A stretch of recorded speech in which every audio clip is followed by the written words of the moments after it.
Hi hello friends, എല്ലാ കൂട്ടുകാർക്കും നാളത്തെ എപ്പിസോഡിൻ്റെ റിവ്യൂയിലേക്ക് സ്വാഗതം. അപ്പം ഞാനിത് ഹിന്ദീൻ്റെ ഒരു ഭാഗമായിട്ട് പറയുന്നത്. അങ്ങനെ നമ്മുടെ ശ്യാം തിരിച്ച് ആ ചടങ്ങിൽ പങ്കെടുക്കുന്നുണ്ട്. അഞ്ജലിക്കാണെങ്കിൽ ആകെ വല്ലാത്ത വിഷമമൊക്കെ വരുവാണ്. ശ്യാമിനെ അങ്ങനെ കാര്യത്തിൽ നോക്കണമെന്നില്ല, അങ്ങനെ ചടങ്ങും കാര്യങ്ങളൊക്കെ കഴിയുകയാണ്. അതേസമയം ശ്രുതിയാണെങ്കിൽ രാത്രി വീട്ടിൽ നമ്മുടെ ആകാശത്ത് ഒറ്റയ്ക്കിരുന്ന് ആകാശത്ത് നോക്കിയിട്ട് പറയുന്നുണ്ട്, അമ്മ അച്ഛ നിങ്ങൾ ഒരുപാട് ചെറുപ്പത്തിൽ തന്നെ എന്നെ വിട്ടിട്ട് പോയി, നിങ്ങളെ ഞാൻ മറന്നു തുടങ്ങുവാണ്. ഇപ്പം എനിക്ക് അച്ഛനും അമ്മയും ഉണ്ടല്ലോ, പക്ഷെ അവർക്ക് എന്തിനു സംഭവിച്ച പിന്നെ ശ്രുതി ജീവനോട് ഉണ്ടാവില്ല. ഇപ്പൊ എൻ്റെ അച്ഛനും അമ്മയും ഇവർക്ക് എന്തിനു സംഭവിച്ച പിന്നെ ഞാനെന്തിനാ ജീവിച്ചിരിക്കണത് എന്നൊക്കെ ഇങ്ങനെ പറഞ്ഞുകൊണ്ട് ഇങ്ങനെ ഇരിക്കുന്ന സമയത്ത് അവിടേക്ക് പ്രീതി വരുന്നുണ്ട് കേട്ടോ. പ്രീതി വരുമ്പോൾ തന്നെ നമ്മുടെ ശ്രുതിയുടെ പെട്ടെന്ന് കെട്ടിപ്പിടിച്ച് പൊട്ടിക്കരയുവാണ്.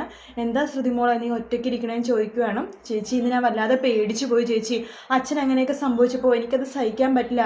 സത്യം പറയാലോ, അച്ഛനോ അമ്മക്കോ എന്തിനൊക്കെ സംഭവിക്കുകയാണെങ്കിൽ പിന്നെ ഈ ശ്രുതി ഒരിക്കലും ഉണ്ടാവില്ല എന്ന് പറയാണ്. എന്താ ശ്രുതി നീ ഇങ്ങനെയൊക്കെ പറയണത്? ചേച്ചിക്കറിയാലോ എൻ്റെ അച്ഛനും അമ്മയും ചെറുപ്പത്തിൽ പോയതാണ്. അതിനുശേഷം ആ ഒരു വിഷമം മാറ്റിയത് നമ്മുടെ അച്ഛനും അമ്മയാണ്. ആ അച്ഛനും അമ്മയ്ക്ക് എന്തെങ്കിലും സംഭവിച്ചാൽ പിന്നെ ശ്രുതി ഉണ്ടാവില്ല ചേച്ചി എന്ന് പറയുമ്പോൾ അവർക്കൊന്നും സംഭവിക്കില്ല ശ്രുതി, അച്ഛനെ നോക്കി ഇപ്പോൾ ഒരു കുഴപ്പമില്ല, അച്ഛനെല്ലാം കൊണ്ട് ഓക്കെയാണ്, നീ പേടിക്കൊന്നും വേണ്ട എന്ന് പറഞ്ഞിട്ട് നമ്മുടെ ശ്രുതിനെ സമാധാനിപ്പിക്കുകയാണ്. ശ്രുതി അച്ഛൻ്റെ അടുത്ത് പോയിട്ട്, അച്ഛൻ നല്ല ഉറക്കത്തിലായിരിക്കും, അച്ഛൻ്റെ അടുത്ത് പോയിട്ട് കുറച്ചേരൊക്കെ ഇരിക്കുന്നുണ്ട്, കൈയൊക്കെ പിടിച്ച് ഇങ്ങനെ കരയുന്നുണ്ട്. പക്ഷെ അതൊന്നും അച്ഛൻ അറിയുന്നില്ല, അച്ഛൻ നല്ല ഉറക്കത്തിലായിരിക്കും കേട്ടോ. അങ്ങനെ നമ്മുടെ പിറ്റേ ദിവസം രാവിലെ ആകുമ്പോൾ തന്നെ നമ്മുടെ ശ്യാം അഞ്ജലിയുടെ അടുത്തേക്ക് പോവാണ്. പക്ഷെ അഞ്ജലി ഒന്നും മിണ്ടുന്നില്ല.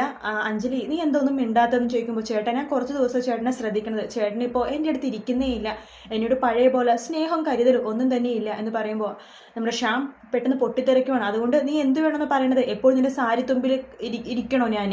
എപ്പോഴും നിന്റെ പുറകിൽ വാലാട്ടിക്കൊണ്ട് നടക്കണോ? എനിക്ക് ജോലിയും കാര്യങ്ങളൊക്കെ ഇല്ലേ എന്ന് പറഞ്ഞിട്ട് പൊട്ടിത്തെറിക്കുവാട്ടോ ശ്യാം. അത് കേൾക്കുമ്പോൾ അഞ്ജലിക്ക് ആകെ വിഷമമായിട്ട് അഞ്ജലി അവിടെ നിന്ന് പോകുവാണ്. പെട്ടെന്ന് ശ്യാം അഞ്ജലി പോയിട്ട് ഹോളിലേക്ക് പോകണം. അവിടെ നമ്മുടെ മുത്തശ്ശിയും ലാവണ്യം ആകാശും അശ്വിൻ എല്ലാവരും ഇരിക്കുന്നുണ്ട് കേട്ടോ, മനോരമയൊക്കെ ഇരിക്കുന്നുണ്ട്. ആ സമയത്ത് നമ്മുടെ അഞ്ജലി അങ്ങോട്ടേക്ക് പോകുമ്പോഴേക്കും ശ്യാമും പുറകെ പോവാണ്. അയ്യോ രാജകുമാരി എന്നോട് ക്ഷമിക്കുക, ഞാൻ അറിയാണ്ട് പറഞ്ഞാണ്, പിന്നെ നീ ഇങ്ങനെയൊക്കെ പറഞ്ഞാൽ എനിക്ക് വല്ലാത്ത വിഷമം തോന്നില്ലതേ. നോക്കി ഞാൻ നിനക്ക് പൂ മേടിച്ചുകൊണ്ടാണ് വന്നിരിക്കണത്. ഈ പൂ ഞാൻ നിനക്ക് വേണ്ടി മേടിച്ചുകൊണ്ട് വന്നതല്ല കേട്ടോ, ഈ പൂവിന് നിന്റെ തലയിലിരിക്കണമെന്ന് ഭയങ്കര ആഗ്രഹമെന്ന് പൂ പറഞ്ഞു എൻ്റെ അടുത്ത്, അതുകൊണ്ട് ഞാൻ കൊണ്ടുവന്നതാണ് എന്ന് പറയുമ്പോൾ മറ്റുള്ളവരൊക്കെ ഇങ്ങനെ ചിരി വരുവായിട്ട് അവരുടെ റൊമാൻസ് കാണുമ്പോൾ. ആ സമയത്ത് ലാവണ്യ ശ്യാമിൻ്റെ പറഞ്ഞിട്ട് ചേട്ടാ അടിപൊളി പറഞ്ഞു എന്ന് പറയുവാണ്. ആ സമയത്ത് നമ്മുടെ അഞ്ജലി ഒന്നും മിണ്ടുന്നില്ല. അഞ്ജലി അവിടെ ഇരിക്കുവാണ്. അതിനുശേഷം അഞ്ജലി എഴുന്നേൽക്കുമ്പോഴേക്കും പെട്ടെന്ന് വീഴാൻ പോകുവാട്ടോ. വീഴാൻ പോകുമ്പോഴേക്കും പെട്ടെന്ന് ശ്യാം എന്താ ചെയ്യുന്നത്, അഞ്ജലിയുടെ അടുത്തേക്ക് ഓടി പോകുവാണ്. എന്നിട്ട് അഞ്ജലി കോരി ഇങ്ങനെ എടുക്കുവാട്ടോ കൈവെള്ളയിൽ. ആ സമയത്ത് അഞ്ജലി പറയുന്നുണ്ട്, ചേട്ടാ എന്തൊക്കെ കാണിക്കണത്, എല്ലാവരും ഇവിടെ ഉണ്ട് കേട്ടോ എന്ന് പറയുമ്പോൾ ശ്യാം ഒച്ചത്തിൽ പറയുന്നുണ്ട്, അതിന് എല്ലാവരും ഇവിടെ നിൽക്കട്ടെ, ഞാൻ നിന്റെ ഭർത്താവല്ലേ, എനിക്ക് നിന്നെ എടുക്കണേന് ഇപ്പം മറ്റുള്ളവരുടെ അനുവാദം ചോദിക്കണം, ഞാൻ എല്ലാവരുടെ മുമ്പിൽ തന്നെ നിന്നെ കല്യാണം കഴിച്ചത്, അപ്പം എല്ലാവരുടെ മുമ്പിൽ നിന്നെ എടുത്താലും വലിയ കുഴപ്പമൊന്നുമില്ലെന്ന് പറയുമ്പോൾ എല്ലാവർക്കും നാണം വരുവാട്ടോ. അങ്ങനെ അഞ്ജലിയുടെ പിണക്കമൊക്കെ മാറുവാണ്. ശേഷം നമ്മുടെ അശ്വിനാണെന്നുണ്ടെങ്കിൽ മുകളിൽ പോയിട്ട് ഈശ്വര ഇന്ന് എങ്ങനെയെങ്കിലൊക്കെ ശ്രുതിയുടെ സോറി പറയണം, എങ്ങനെ പറയും എന്നൊക്കെ പറഞ്ഞിട്ട് കണ്ണാടിയുടെ മുമ്പിൽ നിൽക്കുവാണ്. എന്നിട്ട് കണ്ണാടിയുടെ മുമ്പിൽ പറയുന്നുണ്ട്, ശ്രുതി ഞാൻ ഇന്നലെ അറിയാതെ അങ്ങനെയൊക്കെ സംസാരിച്ചു പോയി, എന്നോട് നീ ക്ഷമിക്കില്ലേ? ഇങ്ങനെ വേണ്ട, ഇങ്ങനെ പറയുമ്പോൾ ഒരു പൈങ്കിളി പോലെ, ഞാൻ എങ്ങനെ സോറി പറയും? ശ്രുതികുമാരി ലക്ഷ്മി എന്നോട് മാപ്പാക്കണം, ഇങ്ങനെയൊന്നും പറഞ്ഞാൽ ശരിയാവില്ല എന്നൊക്കെ അശ്വിൻ ഇങ്ങനെ വിചാരിക്കുന്ന സമയത്ത് പെട്ടെന്ന് ലാവണ്യ വരുന്നുണ്ട്.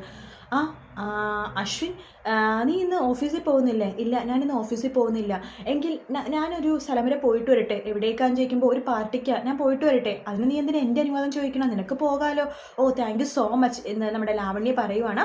ആ സമയത്ത് പെട്ടെന്ന് ആരോ കോണിംഗ് ബെൽ അടിക്കണ ഒച്ചപോലെ ലാവണ്യ പറയണ്ടേ ശ്രുതി വന്നു, ഞാൻ പോട്ടെ എന്ന് പറഞ്ഞിട്ട് ഓടി പോകുക കേട്ടോ. ആ സമയത്ത് അശ്വിൻ അതെ ശ്രുതി വന്നു അവളോട് ഇപ്പം തന്നെ പറയണം എന്ന് പറഞ്ഞിട്ട് അശ്വിൻ നേരെ നിലത്തേക്ക് പോകുമ്പോൾ അവിടെ രാമൻചേട്ടൻ വരുന്നുണ്ട് കേട്ടോ. അപ്പോൾ രാമൻചേട്ടനെ പറയുന്നുണ്ട്, രാമേട്ട വന്ന ആളോട് മുകളിൽ എന്നെ കാണാൻ വരാൻ പറ എന്ന് പറഞ്ഞിട്ട് അശ്വിൻ മുകളിലേക്ക് പോകുകയാണ്. ആ സമയത്ത് നമ്മുടെ വാതിൽ അശ്വിൻ്റെ റൂമിലേക്ക് എന്നിട്ട് ഇങ്ങനെ കാത്തിരിക്കട്ടെ ശ്രുതി. അപ്പോൾ വാതിൽ ഇങ്ങനെ തുറക്കണോ ചോദിക്കുമ്പോൾ അശ്വിൻ അത് എന്നോട് ക്ഷമിക്കണം ഇന്നലെ.